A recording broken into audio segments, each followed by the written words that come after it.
It's just a catchy tune. It puts a smile on my face. There's nothing we can do about it. Thanks for tuning in. This is the Rec Poker Podcast. I'm excited to be your host. I've got the best freaking job in the world. I'm Jim Reid, Blusterini in the home game, and at Rec Poker Jim on Twitter. And speaking of the home game, this is a special edition of the podcast. We're going to be talking about the mixed game of the month, stud 8 or better. But before I get into that, I have to mention that we're brought to you by Running Aces, the official sponsor of the Rec Poker Podcast.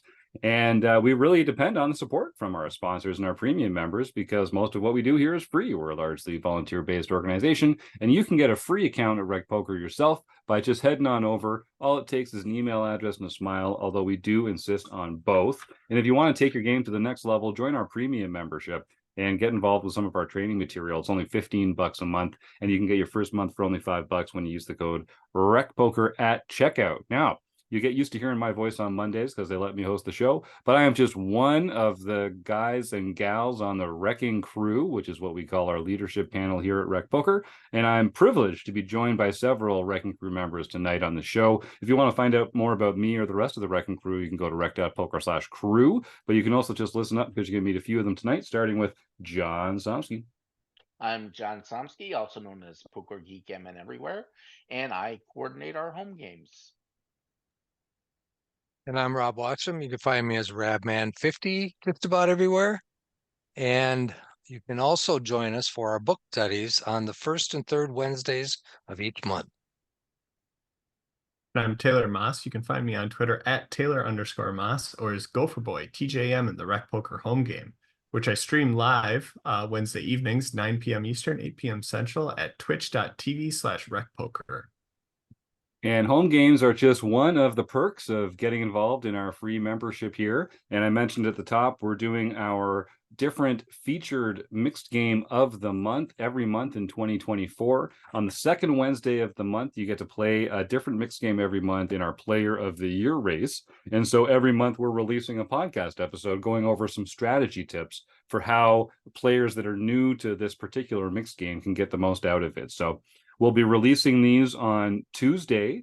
And if I did my math right, tomorrow night, Wednesday night, should be the first practice mixed game for stud 8 or better, which is the game that we'll be playing on the second Wednesday of next month. So, John Somsky, you've been putting this fantastic slate of mixed games together. We've been building on concepts from month to month, and we've gotten to stud 8 or better. Tell us a little bit about how to get the most out of this fantastic mixed game. So the new concept that is coming in here, this is the first stud variant. It's a 7-card stud game. Unlike most of the other games that we play, this game actually has 5 betting rounds rather than 4. What happens is you are dealt, and there's no shared cards. Everyone has their own cards. And you have some cards that are down, meaning only you know what they are, and some cards that are played face up that the entire table knows what they are. So you start off. In this game, it also is played with antes rather than blinds. So everyone will typically ante. And the ante size is usually anywhere from 10% to 25% of whatever the small bet would be. And you do have small bet and big bet concepts. So you start off, you're dealt 3 cards. 2 of them are down, private to you, 1 card up. That goes all the way around. And then the best card is the one that the worst card is the one that has to do the bring in. And you mean the lowest ranking card or in this particular case, it's low because in 8 or better, the nice part about it is it's another split pot game, just like we played last month in Omaha, where the high wins half the pot and low wins half the pot. So the low cards aren't necessarily bad, but that still has a forced bring in. So that's the only forced, well, that and the blinds, I guess, but it's a forced bet. And you'll typically do a bring in or you can complete. A complete meaning that you go all the way to the small bet size, whatever that is. And whenever you're playing a stud game or tournament, it'll be well listed what the ante is, what the bring in is, what the small bet is, and what the big bet is. And typically the big bet is double whatever the small bet is. So you're dealt 3 cards, 1 up, 1 down. Whoever is the bring in whoever has the lowest card showing, and it's if 2 people have a deuce, which is the lowest card, then you go to a tiebreaker, which is suits. And the deuce, it's reverse alphabetical order for the rank. So spades are the Deuce of highest. clubs. So deuce clubs. Thank you, Deuce of Rob. clubs is the lowest possible. Clubs, You've played it diamonds, more hearts, often, have it spades. memorized, and or my brain just doesn't work. Whatever that is. It can be both. So you'll bet. The next person then can either complete the bet, meaning they raise it to the small bet, assuming you just did the bring in, and then after that they can raise in increments of whatever that small bet is. And you go around until everyone has either folded or called or whatever. Then you have, and that's known as third street because you're dealt 4 cards. Or 3 cards rather. Then you go to fourth street. So the streets don't have to do with how many rounds of betting. It has to do with how many cards you've been dealt. So you get 3 cards, then you have the first round of betting. That's third street. Yeah, people don't use third street very often, but you do hear fourth street, fifth street, sixth street, all of the other ones to just let you know what round it is. It's similar to using the terminology pre-flop, flop, turn, and river in holdem. So fourth street, everyone's dealt, who is still in, is dealt 1 more card. And then at that point in time, whoever has the best hand starts the action. So whoever has the highest cards, or if you have a pair, the highest pair at that point. And these are up cards. So correct. You Only got the your first up cards 2 count. down. Yeah, you got the first 2 down, then you get the next several up. Yep. So everyone can see who's got the best hand of the 2 cards. Correct. And at this point, they can either check or bet, where a bet is the size of the small bet. And then you go around and everyone calls or raises as appropriate. And again, typically raises are capped at either 4 or 5 raises, depending upon the room that you're playing in. Then you go to Fifth Street. Fifth Street is a magic street. That is where the bet doubles. You're playing the big bet. So you have 3 rounds of big bet in this game. Interesting. Which can kill you if there is any type of heavy action going on. Mm-hmm. So Fifth Street is the moment of truth street. It's where you really need to be honest with yourself and don't chase anything that you don't have reasonable chances of making. So you can often speculatively call third and fourth streets and see if something develops in your hand, but you've got to have a solid draw or a solid hand to continue on Fifth Street. So you want to have a 4 cards to a made hand if you're going for a draw or a decent pair or decent low. Again, this is a split pot game, so you will be playing high and low. And this is also a game that you can have some indirection, because sometimes it will look like you just have a rock solid low, where what you really have is quads or a full house or something like that, and no one else knows it at that particular point in time. So 5th, 6th, and 7th Street, they're all played the same way, except for now you're doing big bets. The change that happens on 7th Street is another down card. So in the end, you will have 4 up cards and 3 down cards. And again, you are playing, it's exactly like we did with Omaha last month, where it's an 8 or better qualifier. So your low, the worst card for your low has to be 8 or better. And again, 5 through ace is the best possible low card. And then the high hand will also win half the pot. Okay, cool. So I can see, as we're kind of building on these concepts, there's sort of less to explain, because tune in last month rather, and you can learn a lot about the other elements of like 8 or better or the limit betting and that kind of thing. And so 7-card stud is just a cool variant. This is one of the old fashioned kinds of games that like draw poker that, you used to see in the Westerns and that sort of thing. This is a game I used to play with my family growing up around the kitchen table and stuff like that. Taylor? Yeah, this is the first game though where we're not playing communal cards. And we also have cards visible to like our hand. The draw games, it's not communal cards, but everything's hidden. This is now a game where you're playing your board against someone else's board. Like John said, eventually you're going to have 4 of your cards up. So a lot of this game becomes, what do my up cards show for me, and how does the next one interact with that specific card? And likewise for your opponent, and paying attention to what they're getting for up cards versus what they had previously. Because this is a split pot game, so we're playing for both the highs or the lows, or potentially both. So aces are great. We can play for both the highs and the lows, and our opponents don't know when our next card potentially helps or hurts our hand. But when we play a hand that has a deuce or a 3 up, usually more likely that we're playing for the low. And then when a jack comes on the next card, our opponents can tell that that's not good for us. Likewise, when we play a jack or a queen and then a low card comes out, that can be another detrimental thing to our hand. It also works for our opponents in paying attention to what they have out there. So it becomes a really fun game of observing and watching what your opponents are drawing into, because you can see the times where their hand weakens or their hand strengthens, and you have to be able to adapt to those different things.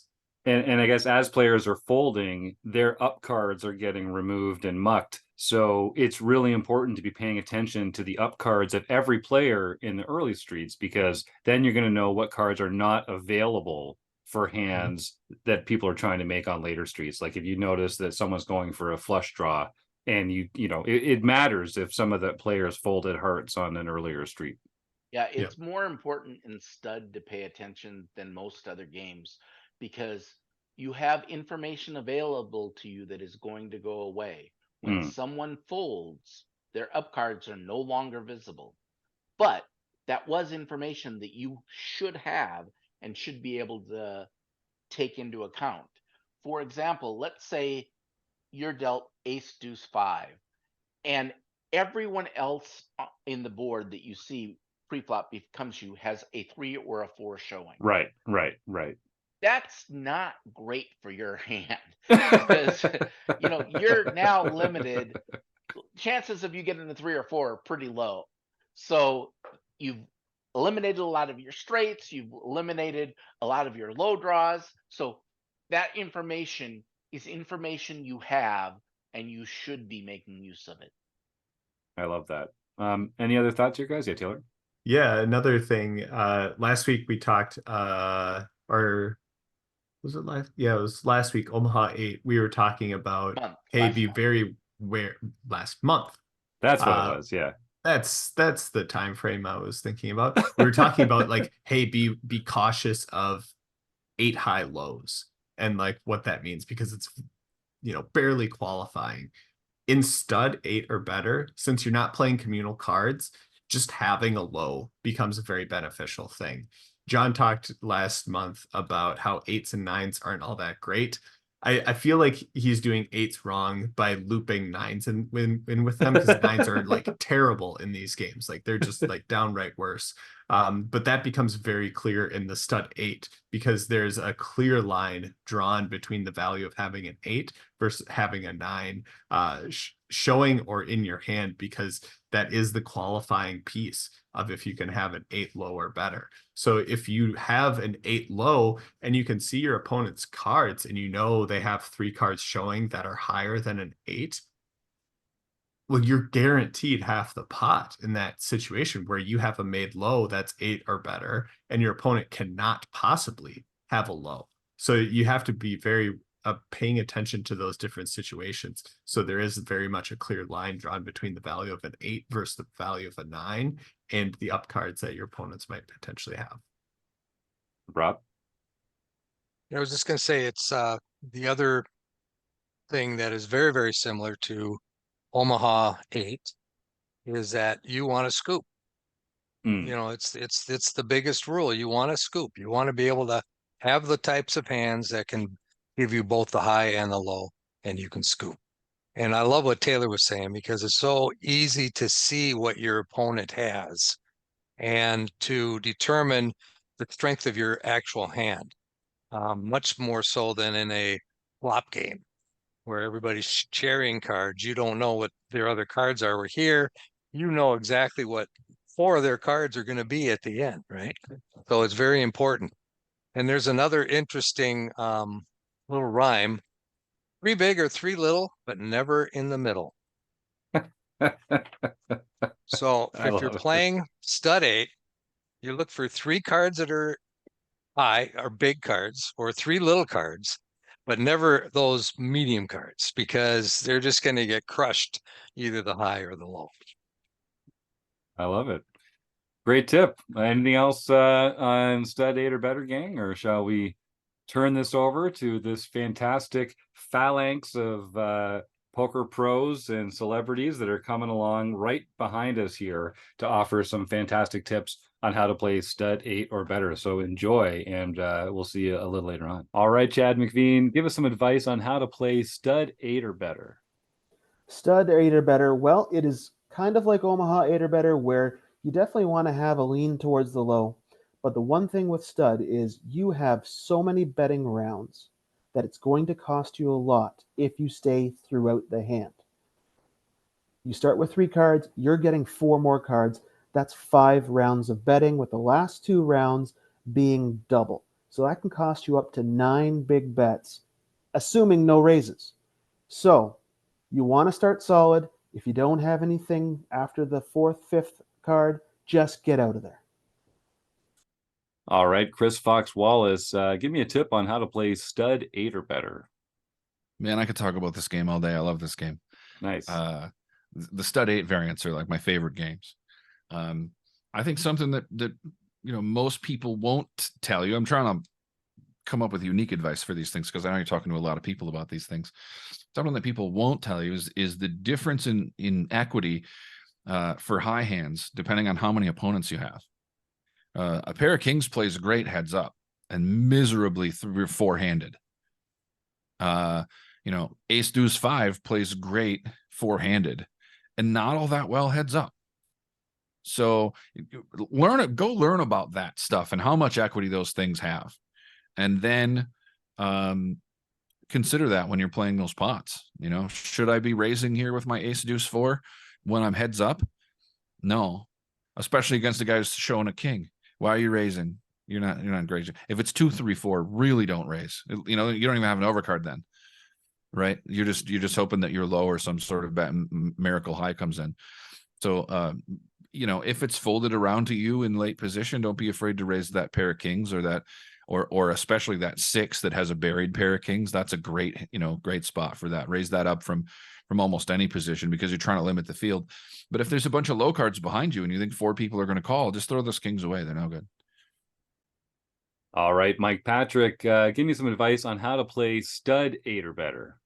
All right. Best tip I can give you guys for stud 8 or better is right in the name of the game. It is stud 8 or better. If you see a 9 or a 10 or something in those ranges, just throw it away. You don't want a 9 or a 10 in your hand. They're the worst cards in the deck in your hand. You can have an ace up with a deuce in the hole, and your other card's a 9. It's useless. You're basically handcuffing yourself by 1 card going forward as soon as you see a card like that. So basically, you always want to have 3 to a low if you're going to go that way. You do not want to have like a reverse dangler, as if it was a PLO hand where you don't want the baby. Instead, you don't want the 1 random high card. So if you are starting out with a nice low connected hand with deuce 3 4 or 3 4 6 of all of 1 suit, or ace 4 5, something like that, you're going to be in way better shape. As soon as you see a 9 or a 10 in your hand, just block it. It's just not going to be worth it. All right, Kathy Chang, give me some advice on how to play stud 8 or better. So stud 8 or better, it's similar to 08 in that you want to try to get a high hand and a low hand to scoop.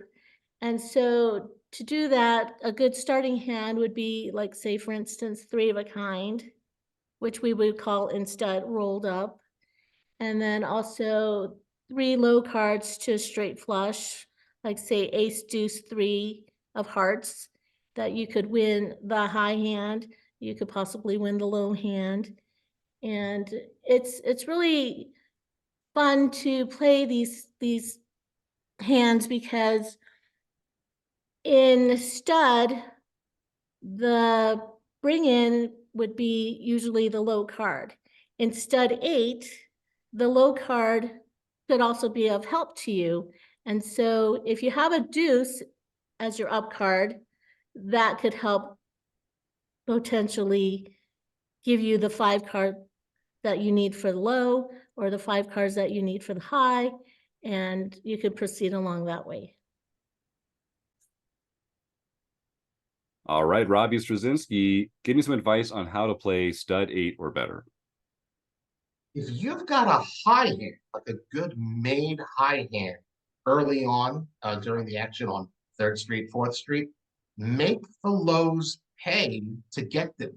You see people chasing, like they got a 2 and a 3.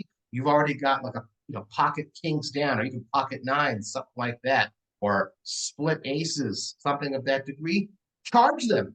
Don't get all panicked. Oh, they may get the low on me. Make them hit that low first. Charge them the maximum. So highs can be okay. Just make sure you don't get scooped by 7s. Okay, Shannon Van Den Berg, give me some tips on how to play stud 8 or better. Stud 8 or better, top 3 tips. It's a beautiful game, stud 8. I really like it. It's one of my favorite games. Starting hands, your starting 3 cards are the key, and you want to start with scooping hands or really strong one-way hands. Rolled up low cards, so rolled up 3 of a kind in your first 3 starting cards, are better than 9+, because you can still make backdoor lows, and you're also blocking some low cards for your opponents, for them making wheels and so on. And the third thing would be start getting used to remembering the up cards of everybody else's hand. So whether it be their starting third, so their face card, but also when there's players in the pot, start remembering what got dealt to each player that's now folded out of the pot. How would it have helped your hand? How could it be helping somebody else's hand? Are they blocking you? Is it blocking them? So you need to think. You get a lot of information in the stud rounds. You need to start remembering. All right, well, that was another fun conversation about mixed games. My thanks to, of course, the Running Aces Hotel, Racetrack, and Casino for their support over the years. To John Somsky and the other members of our Wrecking Crew panel here talking about their love of mixed games, and all our fantastic guests who contributed their segments, their thoughts and tips and advice on how to get the most out of some different mixed games that we're going to be playing. So I'd encourage you, head on over to rec.poker, sign up for a free account there. You can go to rec.poker/home game and find out all about the different mixed games that are being played throughout the year, a different one every month. And I would encourage our listeners, if you're a no limit hold'em player, dip a toe into some of the mixed games. You'll be surprised how much fun you can have. So without further ado, I'll just say thanks for joining us for another week of the Rec Poker Podcast. And I hope I get to see you all again next week or sometime real soon. Good luck on the felt, folks. Thanks again. Bye for now.